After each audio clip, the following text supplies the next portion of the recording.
বিসমিল্লাহির রহমানির রহিম। প্রিয় শিক্ষার্থীবৃন্দ, আজকের অনলাইন ক্লাসে তোমাদেরকে স্বাগতম। আমি রুবেল খান, প্রভাষক, পদার্থবিজ্ঞান বিভাগ। আজকে তোমাদের আলোচনা হবে পদার্থবিজ্ঞান দ্বিতীয় পত্রের ষষ্ঠ অধ্যায় জ্যামিতিক আলোক বিজ্ঞান। এই চ্যাপ্টার থেকে বোর্ডে বরাবরই প্রশ্ন করে, তো আমরা আশা করব এই চ্যাপ্টারটা তোমরা ভালো করে শিখবা। আর আমাদের যে পরীক্ষা আছে, পরীক্ষায় আমরা কি করব, আনসার দেওয়ার চেষ্টা করব এই চ্যাপ্টার থেকে। তো চলো আমরা শুরু করি আজকের ক্লাস। আমাদের আজকের আলোচনা হবে জ্যামিতিক আলোক বিজ্ঞান থেকে।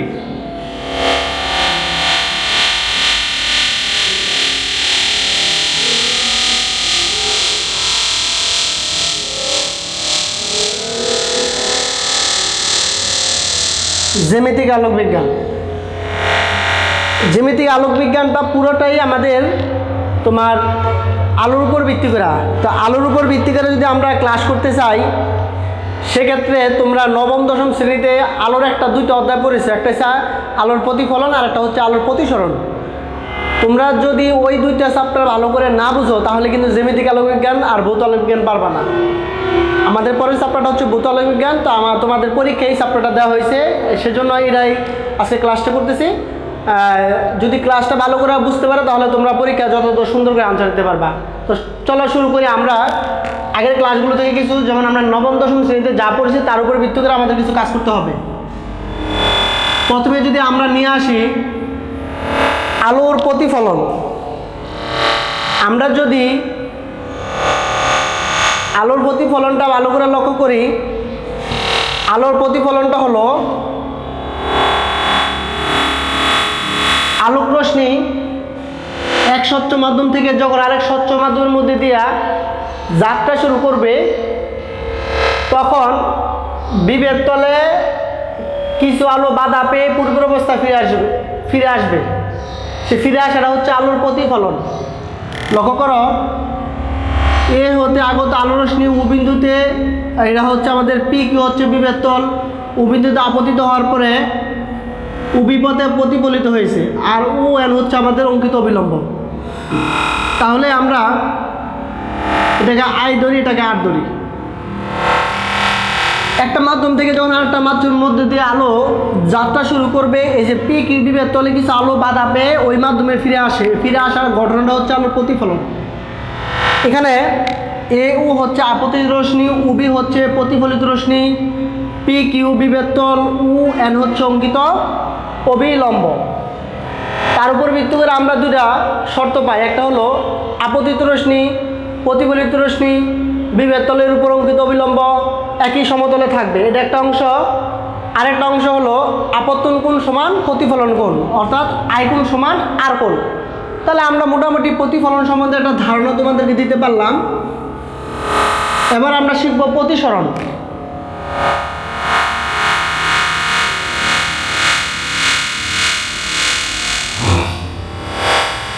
তোমরা যদি ভালো করে লক্ষ্য করো, তাহলে আমরা একটা চিত্র পাবা।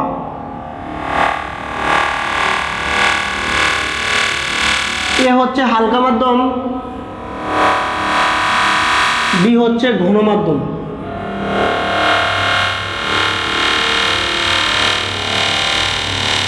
পি কিউ হচ্ছে আমাদের বিভেদ তল, ও হচ্ছে বিন্দু এখানে, আর এ হচ্ছে আপতিত রশ্মি, ও এন হচ্ছে এন ও এন প্রামেছে অবিলম্ব, আর এ ও আপতিত রশ্মি, উবি হচ্ছে নির্গত রশ্মি।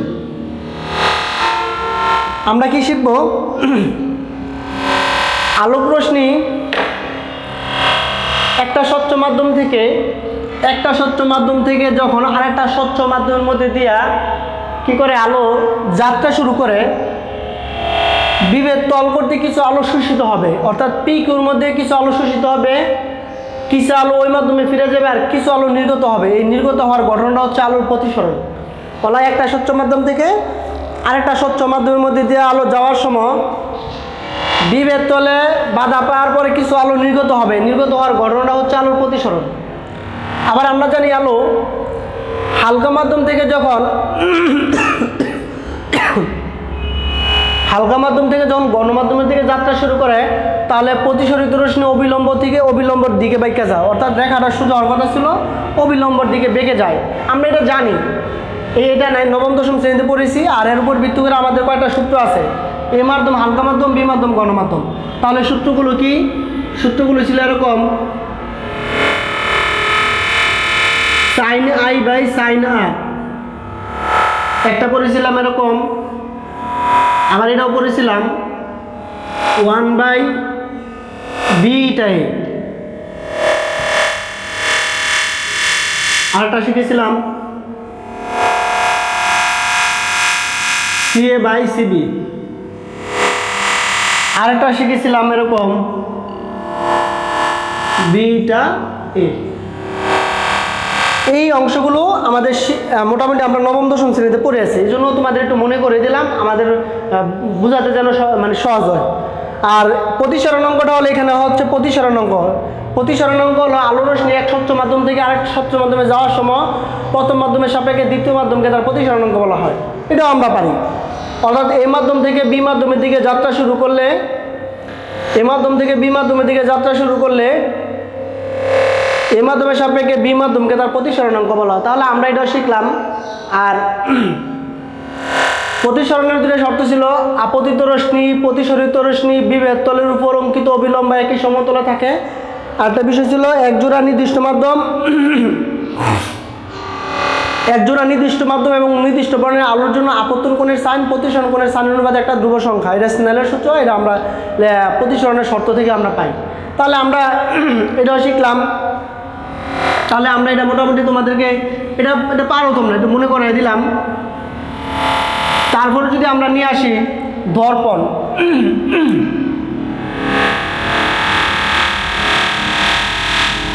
যে মসৃণ তলে আলো নিয়মিত প্রতিফলন ঘটে তাকে দর্পণ বলা হয়।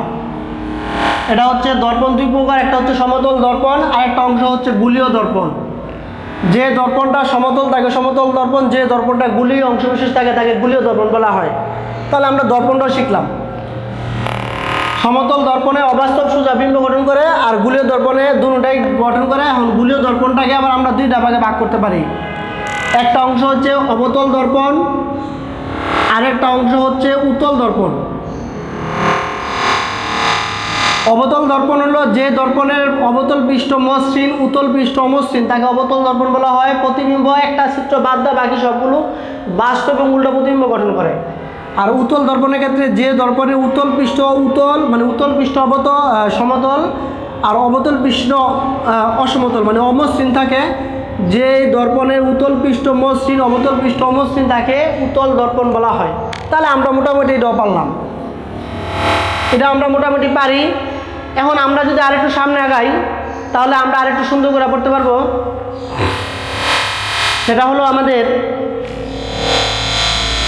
আমরা লেন্স নিয়ে একটু আলোচনা করি। নবম দশম শ্রেণীতে লেন্স সম্বন্ধে তেমন ছিল না, এবার আমরা লেন্স নিয়ে আলোচনা করব।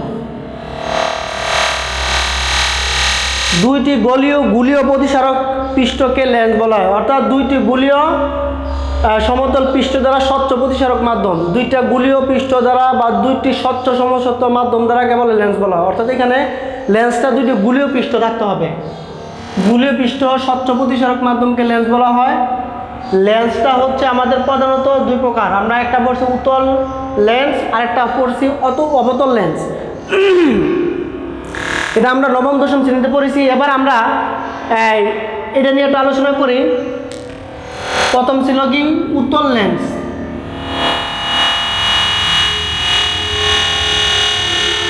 আরেকটা অংশ হচ্ছে অবতল লেন্স, অবতল লেন্স। উত্তল লেন্সকে আবার আমরা প্রতিটা লেন্সকে আবার কয়টা ভাগে, তিনটা ভাগে ভাগ করতে পারি। এখান থেকে আমাদের ইন্টারমিডিয়েট শুরু, এতক্ষণ যা পড়েছি নবম দশম শ্রেণীতে ছিল। উত্তল লেন্স হলো, উত্তল লেন্সটা আমরা পড়েছিলাম যে লেন্সের প্রান্তভাগ সরু মধ্যভাগ মোটা, এটা তো একটা, এটার আবার এটা পড়লে হবে না, আমাদের এখানে তিনটা মিলে পড়তে হবে। আর অবতল লেন্স ছিল যে লেন্সের প্রান্তভাগ মোটা মধ্যভাগ সরু, কিন্তু এটাকে আমরা ক্লাসিফিকেশন করে লিখি। অর্থাৎ উত্তল লেন্সকে আমরা কয় ভাগে ভাগ করতে পারি, তিন ভাগে ভাগ করতে পারি। উত্তল লেন্সটাকে যদি আমরা 3 ভাগে ভাগ করি এভাবে, তাহলে একটু লক্ষ্য করে আমরা 3টা ভাগে কী কী পাই আমরা একটু দেখব। প্রথমে আমরা দেখব দ্বি উত্তল লেন্স।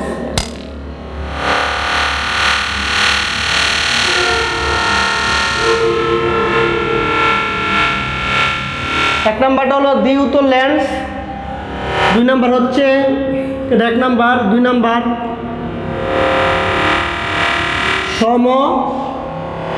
সমতলোত্তল লেন্স।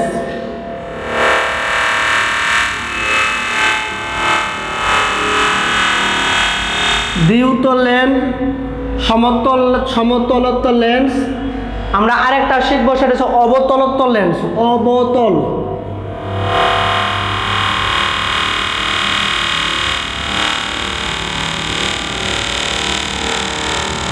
আমরা 3টা শিখছি। একটা হচ্ছে দ্বি উত্তল লেন্স, সমতল উত্তল লেন্স, হচ্ছে অবতল উত্তল লেন্স। তাহলে আমরা যদি শিখি দ্বি উত্তল লেন্সটা কীভাবে হবে, দেখো এই যে লক্ষ্য করে এইভাবে, অর্থাৎ এই উত্তল লেন্সের দুটোটা পৃষ্ঠই উত্তল লেন্স থাকবে। তারপরে আমরা সমতল লেন্সের এক পাশে সমতল, আরেক পাশে হচ্ছে অবতল। এক পাশে সমতল, আরেক পাশে হচ্ছে উত্তল লেন্স। আর অবতলোত্তল লেন্স হচ্ছে এক পাশে অবতল, আরেক পাশে হচ্ছে উত্তল লেন্স। এই হচ্ছে আমাদের অংশ বিশেষ।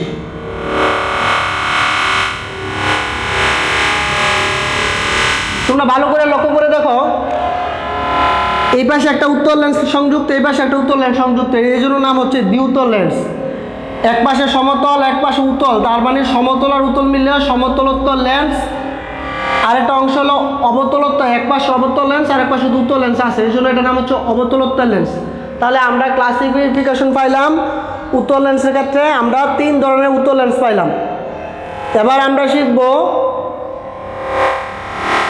শিখব অবতল লেন্সের শ্রেণী বিভাগ।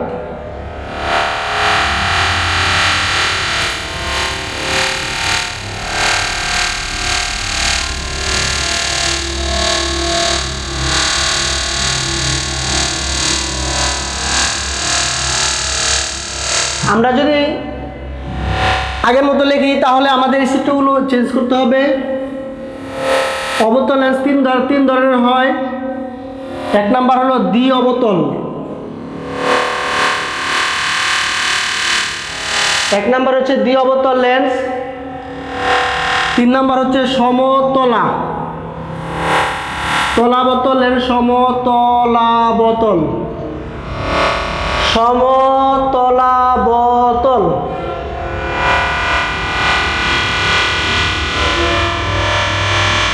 তার মানে আমরা দ্বিতীয়টা পেলাম সমতলাবতল লেন্স।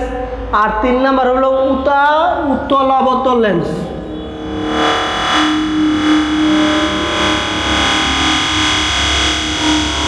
দ্বি অবতল লেন্স, সমতলাবতল লেন্স, উত্তলাবতল লেন্স। এটাকে আমরা যদি চিত্রের মাধ্যমে দেখি, তাহলে চিত্রটা হবে এরকম।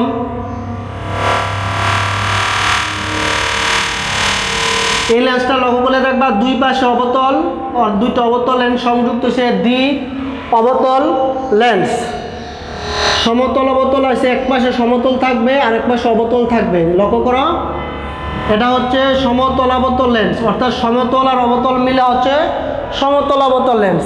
এটা হচ্ছে উত্তলাবতল লেন্স। তাহলে উত্তলাবতল লেন্সটা হলে এই যেভাবে লেখা যায়,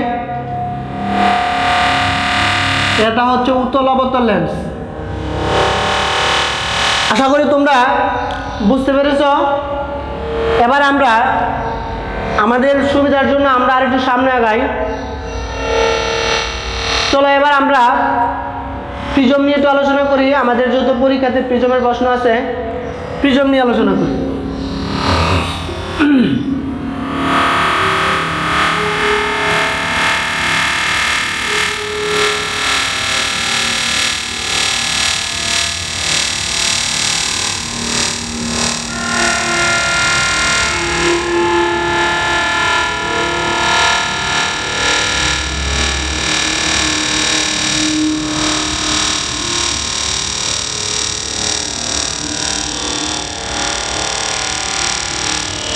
প্রিজম মানে যদি তোমাকে এক কথা বলা হয়, প্রিজম কি? প্রিজম হচ্ছে একটা স্বচ্ছ কাচতন্তু, যার মধ্যে দিয়ে আলো বা সূর্যের আলো পড়লে এটা 7টা ভাগে ভাগ হয়ে যায়।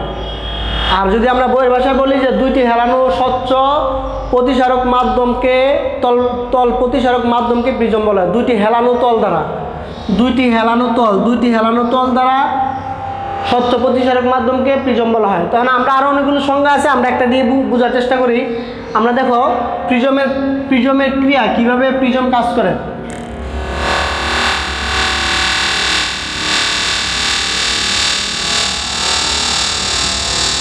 প্রিজমের ক্রিয়া লক্ষ্য করো, এ বি সি একটা prism, N O N prime হচ্ছে আমাদের অঙ্কিত অবিলম্ব, অর্থাৎ এ বি প্রিজমের অবিলম্ব হচ্ছে এন ও, এসি প্রিজমের অবিলম্ব হবে ও এন প্রাইম। এই যে আমাদের অংশ বিশেষ। এবার আমরা পি কিউ আলোক রশ্মি যদি এভাবে নেই, পি হতে আগত আলো রশ্মি এ বি প্রিজমে বা এ বি সি প্রিজম অথবা এ বি তলের কিউ বিন্দুতে আপতিত হয়। আপতিত হলে কি হবে আমরা জানি, এই অংশটা হচ্ছে হালকা মাধ্যম আর প্রিজমের ভিতরের অংশ হচ্ছে ঘন মাধ্যম। তো হালকা মাধ্যম থেকে যখন গণমাধ্যমের মধ্যে দিয়ে যাত্রা শুরু করবে, তখন প্রতিসরিত রশ্মি অবিলম্বের দিকে বেঁকে যাবে, অর্থাৎ প্রতিসরিত রশ্মি সোজা না গিয়ে অবিলম্বের দিকে বেঁকে যাবে। সোজা যার কথা বেঁকে গেছে,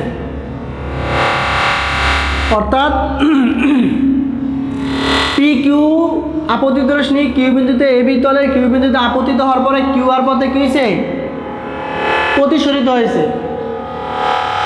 আবার কিউ আর আলোর রশ্মি এসি তলের আর বিন্দুতে আপতিত হওয়ার পরে দ্বিতীয় পৃষ্ঠে আপতিত হওয়ার পরে আর এস পথে নির্গত হয়েছে। অর্থাৎ হালকা মাধ্যম থেকে গণমাধ্যম গেলে প্রতিসরিত রশ্মি অবিলম্ব থেকে দূরে সরে যায়। এটা এইভাবে অবিলম্বর দিক হচ্ছে, কিন্তু এটা অবিলম্বের দিকে না সরে গিয়ে অবিলম্বর থেকে দূরে সরে গেছে। এটা হচ্ছে আমাদের প্রতিসরণের শর্ত। হালকা মাধ্যম থেকে গণমাধ্যম গেলে আলো রশ্মি অবিলম্বের দিকে বেঁকে যায়, আর গণমাধ্যম থেকে হালকা মাধ্যম গেলে অবিলম্ব থেকে দূরে সরে যায়। তাহলে আমরা দূরে সরে গেছি। এবার তুমি এখানে আমরা কোন দেই, I1 হচ্ছে প্রথম পৃষ্ঠের আপতন কোণ, R1 হচ্ছে প্রথম পৃষ্ঠের প্রতিসরণ কোণ, এখানে R2 হচ্ছে দ্বিতীয় পৃষ্ঠের আবর্তন কোণ, আর I2 হচ্ছে দ্বিতীয় পৃষ্ঠের প্রতিসরণ কোণ। লক্ষ্য করো, আমরা আপতিত রশ্মি প্রতিসরিত রশ্মি এগুলো আমরা পারি, আগে শিখেছি। তারপরে বলে যে কোনটা আপতিত তাকে আপতন কোণ, আর যে কোনটা প্রতিসরণ করে তাকে প্রতিসরণ কোণ বলা হয়। তাহলে আমরা মোটামুটি তোমাদেরকে একটা ধারণা দিতে পারলাম। তাহলে প্রিজমটা আমরা লক্ষ্য করলাম, অর্থাৎ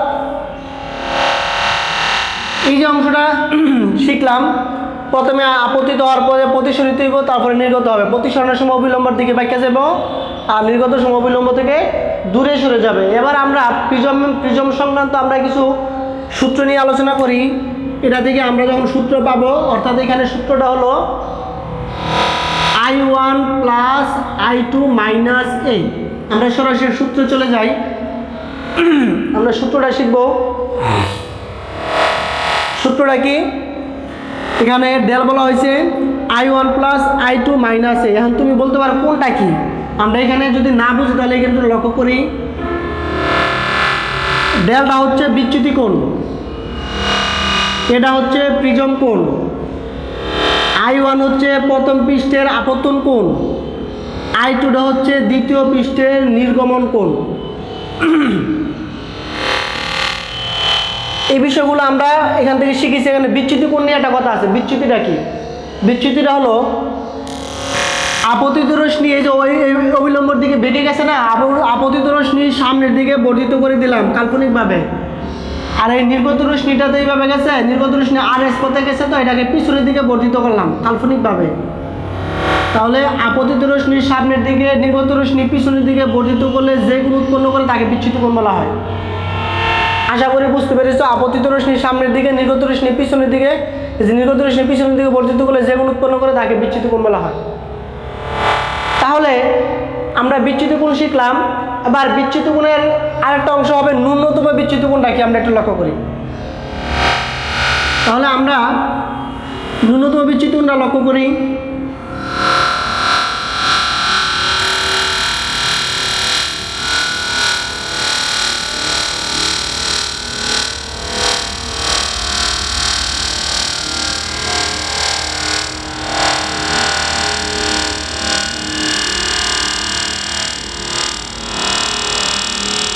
অর্থাৎ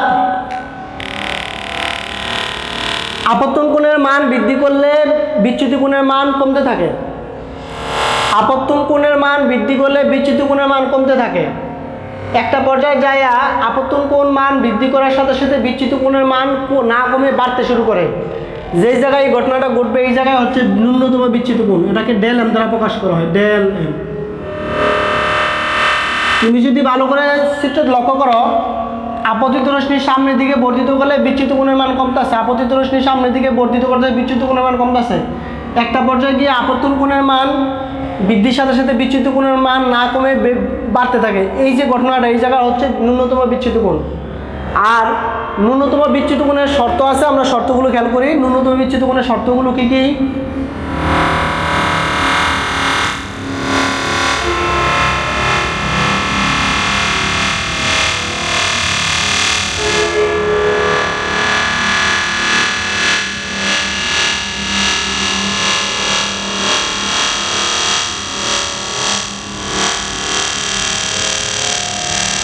আমরা শিখব ন্যূনতম বিচ্যুতির শর্ত। বিচ্যুতির শর্তগুলো কি কি? I1 সমান I2, R1 সমান R2, ডেল সমান ডেল এম। এই হয়েছে আমাদের বিচ্যুতি কোণের শর্ত, ন্যূনতম বিচ্যুতি কোণের শর্ত। অর্থাৎ এই শর্তগুলো দিয়ে যদি আমরা কাজ করি তাহলে কি কি পাই? আমরা প্রিজমের ক্ষেত্রে জানি, আমরা জানি A সমান R1 প্লাস R2, এটা হচ্ছে আমাদের শর্ত। এবার তুমি যদি এই মানটা বসায় দাও তাহলে দুটা মান সমান, তাহলে 2R1, তো 2R1 হলে সুতরাং R1 সমান A/2, এটা লিখতে পারো। আবার আমরা একটা লিখেছিলাম ডেল সমান I1 plus I2 minus A। এখন যদি আমরা এই শর্ত লিখি, আর এখানে অর্থাৎ শর্ত হলে ডেল সমান ডেল এম, আর ডেল এম হলে I1 আর I2 মান সমান, এভাবে লেখা যায়। তাহলে ডেল এম সমান 2I1 মাইনাস A। আমরা আরো সুন্দর করে লিখলে I1 সমান A plus del M by 2, এভাবে লেখা যায়। অর্থাৎ এখানে R1 এর মান বের করছি, I1 এর মান বের করছি। এবার যদি আমরা স্নেলের সূত্র দিয়ে প্রকাশ করি, স্নেল, তাহলে ঘটনাটা কী করে? স্নেলের সূত্র আমরা শিখেছিলাম এরকম যে আপত্তন কোণের সাইন প্রতিসরণ কোণের সাইনের অনুপাতে একটা ধ্রুব সংখ্যা। তাহলে আমরা এইভাবে লিখি sign I1 by sine R1। এখন সাইনের জায়গায় সাইন থাকুক, I1 এর মান কোনটা? এই যে অংশ A প্লাস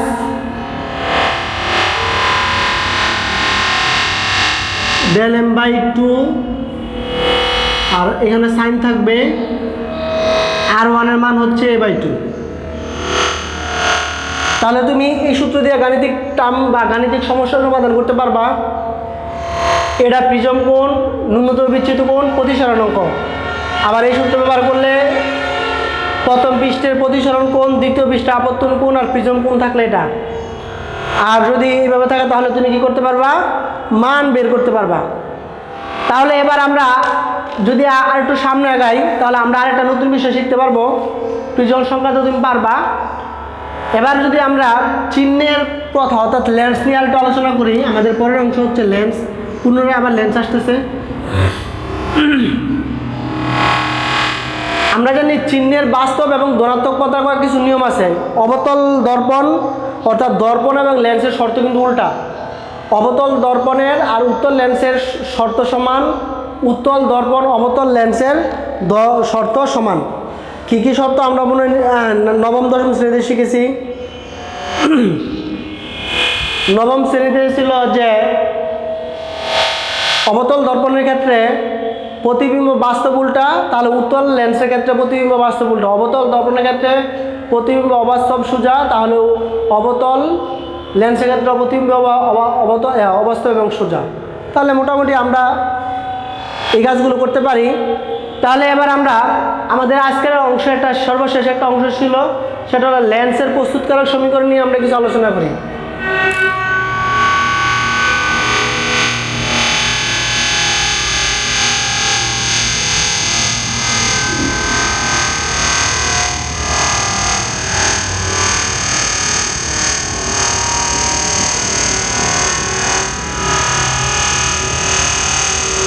লেন্সের প্রস্তুতকারক সমীকরণ হলো লেন্স তৈরি করার জন্য যে সমীকরণ ব্যবহার করা হয় তাকে লেন্সের প্রস্তুতকারক সমীকরণ বলা হয়।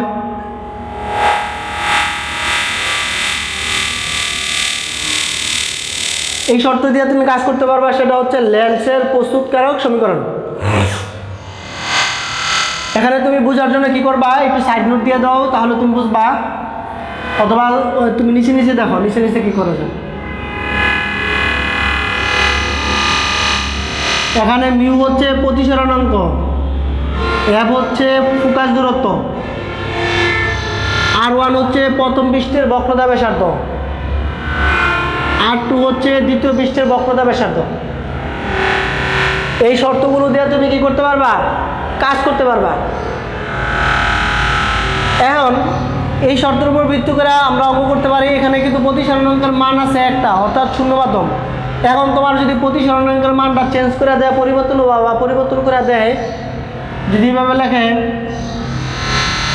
অর্থাৎ এম প্রতিসরণাঙ্ক এল, তাহলে তোমার একটু চেঞ্জ করে লিখতে হবে। এটা এভাবে আমরা কিভাবে লিখবো আমরা একটু দেখে নেই, এই শর্তটা কিভাবে মানবো।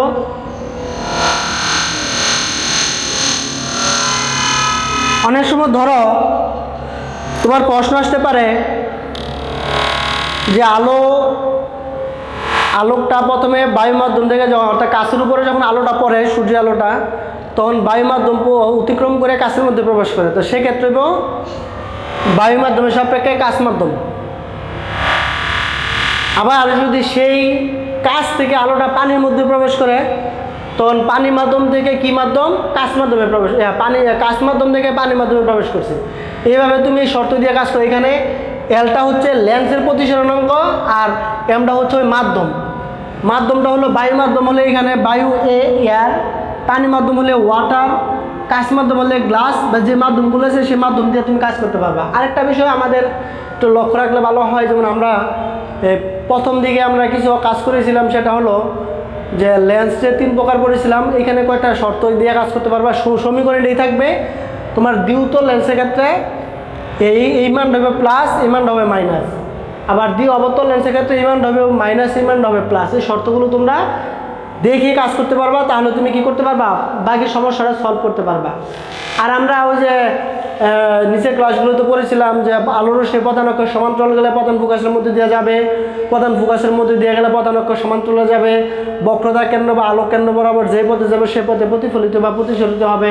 তো এই বিষয়গুলো আমরা শিখছি, এগুলো নিয়ে আর আলোচনা করার কিছু দরকার নাই। আর একটা বিষয় হলো যে লেন্সের ক্ষমতাটা আমরা একটু এটাও পারি, লেন্সের ক্ষমতাটা নির্ণয় করার জন্য। লেন্সের ক্ষমতাটা হলো আমরা এটাও শিখছি, পি সমান 1/f, 1/+ - f, অর্থাৎ এখানে +- f হলে উত্তল লেন্সের ক্ষেত্রে f এর মান প্লাস, আর অবতল লেন্সের ক্ষেত্রে n এর মানটা হবে মাইনাস। তাহলে এটা দিয়ে তুমি কাজ করতে পারবা। আর আমাদের আজকের ক্লাসের সর্বশেষ একটা অংশ নিয়ে আলোচনা করব ইনশাল্লাহ, তোমরা থাকবা। সর্বশেষ অংশটা আমরা বলি, সর্বশেষটা হলো আমরা লিখব জটিল অণুবীক্ষণ যন্ত্র।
একটু লক্ষ্য করো,